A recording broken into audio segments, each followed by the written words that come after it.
Next up, we got the team in their division, the Philadelphia Eagles. Nick, are the Philadelphia Eagles pretenders or contenders? I think the Eagles. It's hard. It's hard because I'm trying to look at it from Q's perspective because Q makes a valid point. All the stuff going on with the Cowboys, we have to apply the same thing to the Eagles. We just saw, like he said, we just saw the Eagles lose to the Jets. Jalen Hurts threw 3 interceptions. Bad. He's had an on and off year. I don't want to say contenders because I do feel like they could lose if they have to meet the 49ers in the divisional round, like they might be clipped. Like in like the second round, right before the NFC Championship, they might be clipped. But like and that secondary is so bad. Besides Darius Slayton, Darius Slay, I'm sorry. Like it's so. And Bradbury, and Bradbury, like. But be honest. To be honest with you, I forget who the fuck. I think it was Debo, if I'm not mistaken, in the offseason after the playoffs, said, "Yeah, Bradbury ain't that dude." I'm pretty sure it was Debo that said Bradbury ain't that dude. Yeah, I think so because they've always had beef. Yeah. So it's really. I don't know. I'll help you, Nick. I'll help you. No, because I know what you're gonna say. What am I gonna say? Go ahead, try and guess it. You're gonna say pretender. I'm not gonna say pretenders. I'm gonna say contenders because in terms of this though, because if we just go, I think we're all in agreement that the 49ers are contenders. Spoiler alert. But what are we all gonna sit here and basically just say the 49ers are the only contenders in the NFC? No, they're not. I give you this, but I'll give you this though. The Eagles are contenders.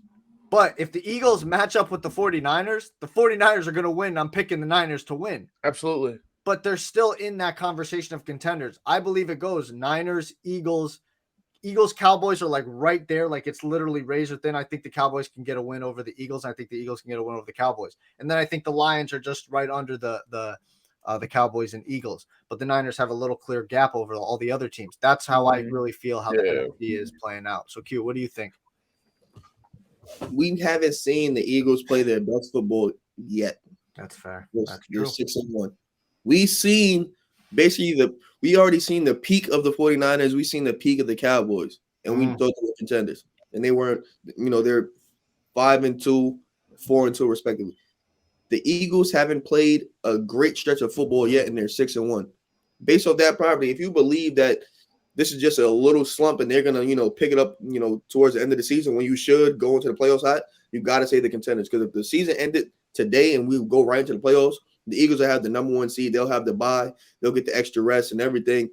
And the Cowboys and the 49ers have to face each other. And you face whoever comes out that matchup, they're probably going to be, hurt and bloody and tired. And here come the Eagles. They're going to swoop in. Same thing happened last year. You just need the Jalen Hurts to put it all together, calm it down on the turnovers. Remember I said I'm not a one-hit wonder type of guy. We only seen Jalen Hurts be this good one time. He came into last season a bottom 15 quarterback, had a great season, great supporting cast. He pretty much has the same supporting cast, it's just not the same. I understand he lost, a play caller. They lost a defensive coordinator. It's a kind of a new system, but it's kind of not. They're still playing smash mouth football on the ground because they have the best O-line in the league.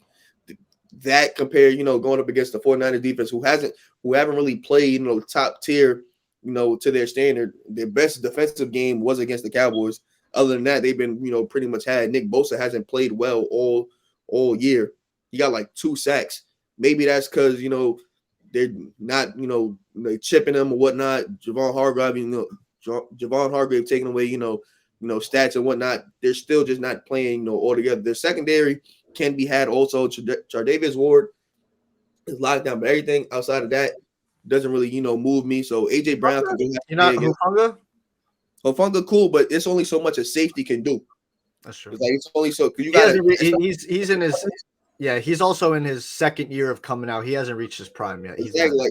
When you have to deal with because they're probably gonna go single high because they know the Eagles want to run the ball. That makes it worse for Hufanga because now he has to pick which side he want to shade on. Do you want to shade on AJ Brown, which you should, or do you let Devontae Smith go one-on-one against Lenore, who can't really hold him? You got Dallas Goedert too in the middle. Exactly. So you have the Eagles have a formula to win any game that they want. They just have to actually put it together. So I'm gonna just call them contenders. Like I have no choice but to do that. If I'm gonna be floppy on the Cowboys, I gotta give the edge to the Eagles, who have been playing better football, past year and a half.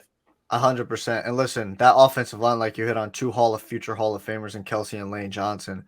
And I just remember that Buccaneers game on Monday Night Football prime time, the holes that DeAndre Swift was running through, just gaping. There was nobody touching him. But I just want to quickly go 7-week stretch for the Eagles coming up right now. All right, this is going to be a tough stretch right here. They're going to Washington this week. Washington, while he plays them tough. Washington actually beat them last year, was the first team to beat them last year. Everybody's got to remember that. Then they play the Cowboys in Philly. Then they go to Kansas City for Monday Night Football. Then they play the Bills in Philly. Then they play the 49ers in Philly. Then they go to Dallas. And then they finish off this 7-week stretch by going to Seattle. That's a tough 7-week stretch. So that's going to say a lot after this. And now that we know they got Kevin Byard now, apparently rumors are Howie Roseman's not done. He wants to make another move in the secondary. We'll see how that plays out. We got, 3-4 more days for the trade deadline. I think it's like Halloween is the trade deadline, if I'm not mistaken. So we'll see how that plays out. And the Eagles. So my question is like, so you know how, so we all say that the Niners are on their own tier, and then it's the, Eagles, Cowboys right here. What if the Eagles go make that move and the Eagles go get Patrick Surtain? Okay, so for Patrick Surtain, though, I don't think he's going to be moved. I don't. I know I've made speculation like, okay, this guy. No. It's not just you. Like, I've seen it all over the place. It has, but I just think that he's one guy that the Broncos are going to hold on to. I think, and you're going to have to give a lot up for him. Like, I wouldn't be surprised if maybe 2 firsts or a first and a second would be asked for Patrick Surtain, because he is that dude. Yeah.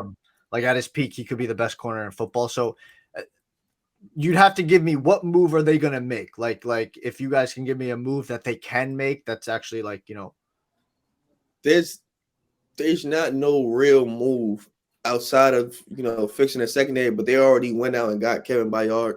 Yeah. Like, I understand, like, the name on the paper is great. Like, Darius Slay and James Bradbury on paper is cool. James Bradbury got cut from the Giants for a reason. You know what I'm saying? I understand, like, sports doesn't always work like that. It's like a plug and play thing, but obviously last year was a perfect storm for the Eagles, especially defensively, for everybody to look great. Because James Bradbury made an All-Pro team, but didn't make a Pro Bowl team. But Darius Slay made the Pro Bowl, but didn't make All-Pro. But Darius Slay, I thought was weird. Bradbury last year. You know what I'm saying? When the front in there, like when the front not getting there, that secondary could be had. You've seen all last year and even this year, if there's a good quarterback back there and they can throw the ball, they will throw the ball. And they will get you. Kirk Cousins almost gave him 400 yards in the air, and people don't even like Kirk Cousins. So if Kirk Cousins giving you 400, what do you think Josh Allen and Patrick Mahomes going to do? Basically the same thing.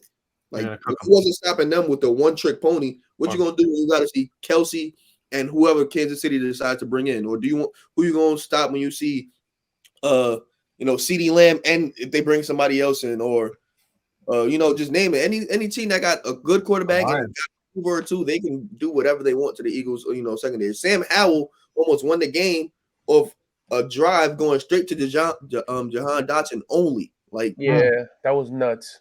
I really thought they were gonna win too. They could have, and listen, if they went for 2, they could have won the game in regulation. Yeah, they went for 2 and lost. I'm okay with that. But since you took it into overtime, you couldn't stop the Eagles on no drive. So you should have just went for 2 and took your loss if you were gonna lose anyway. Yeah, because you were banking on luck, 50, the chance 50-50 with the coin toss. You never know how that's gonna flip.